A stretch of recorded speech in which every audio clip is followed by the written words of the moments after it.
વહો તો પાણીની જેમ, સ્થિર રહો તો અરીસાની જેમ, અને પ્રતિસાદ આપો ત્યારે પડખાની જેમ. હેલો ફ્રેન્ડ્સ, નમસ્તે. કેમ છો બધા? મજામાં ને? હું એકદમ મજામાં. તો આજે હું ફરી આવી ગઈ છું એક નવી બુકના રિવ્યૂ સાથે, અને એ બુક મેં વાંચી છે અને મને ખૂબ ગમી છે. તો એ બુકનું નામ છે ઇકીગાઈ, અને એના લેખક છે રાજ ગોસ્વામી. ઇકીગાઈનો મતલબ થાય છે જીવનનો ઉદ્દેશ્ય. તમને શું કરવું ગમે છે, તમારામાં કઈ સ્કિલ છે, શું દુનિયાને તેની જરૂર છે, તમે એમાં શું વળતર મેળવો છો, એ એટલે ઇકીગાઈ.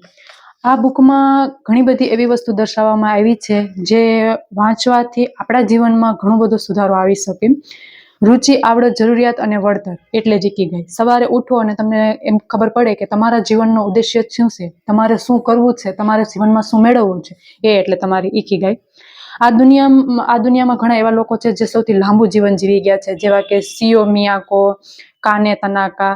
આ લોકોની જીવનકથા, એમણે તેમના જીવનમાં શું શું કર્યું છે એના વિશે પણ આ બુકમાં દર્શાવવામાં આવ્યું છે. આપણે સાંભળ્યું જ છે કે દુનિયામાં પ્રસિદ્ધ સૂફી શેફ વિશેની કથા, જે એમણે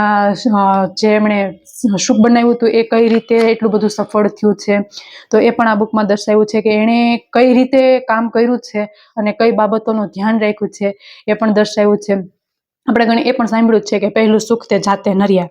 તો રેડિયો તાઇસો એ કોઈ બુક નથી, તે એક ચીન અને તાઇવાનમાં છે ને અમુક ભાગોમાં એક્સરસાઇઝ કરવામાં આવે, એ એક્સરસાઇઝ વિશેની વાત છે.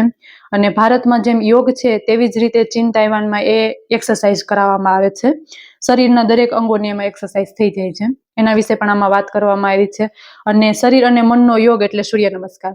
તો આપણા સૂર્ય નમસ્કારનું કેટલું મહત્વ છે, અને સૂર્ય નમસ્કાર એ સંપૂર્ણ યોગ તરીકે આમાં દર્શાવવામાં આવ્યા છે, અને કઈ રીતે કરવા, એનાથી શું શું ફાયદાઓ થાય છે, એના વિશે પણ આ બુકમાં દર્શાવવામાં આવ્યું છે. તમે છે ને કોઈ પણ મનુષ્ય પાસે બધું છીનવી લ્યો ને, પણ તેની પાસે જે આવડત છે ને એ તમે ક્યારેય છીનવી નહીં શકો. તો એવું જ આ બુકમાં એવું જ બધું દર્શાવવામાં આવ્યું છે.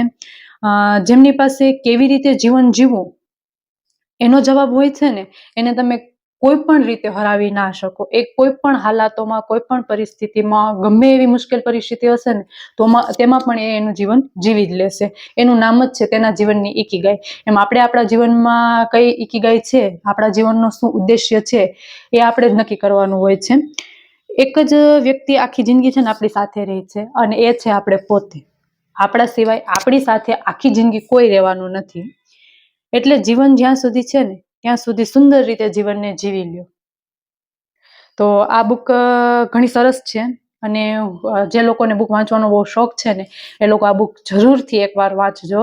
તમારા જીવનના ઘણા બધા રસ્તાઓ અલગ રીતે ખુલશે. Thank you so much.